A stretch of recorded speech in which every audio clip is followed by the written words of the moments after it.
Hi friends, 100% మీరు మాట్లాడతారు Nihali spoken English institute. ఈ వీడియోలో మనం ప్రేజల్ వర్బ్స్ యాక్ట్ అప్ గురించి తెలుసుకోబోతున్నాం. యాక్ట్ అప్ అనే ప్రేజల్ వర్బ్ను మనం ఏ సందర్భంలో ఉపయోగిస్తాము అంటే to behave wrongly or badly.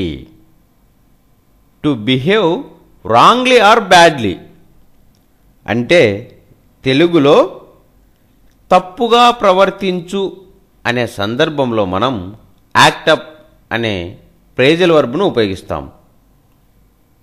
Act up అనే ప్రేజల్ వర్బ్ను మనం ఏ సందర్భంలో ఉపయోగిస్తాము అంటే to behave wrongly or badly. To behave wrongly or badly అంటే తెలుగులో తప్పుగా ప్రవర్తించు అనే సందర్భంలో మనం యాక్ట్ అప్ అనే ప్రేజల్ వర్బ్ను ఉపయోగిస్తాం.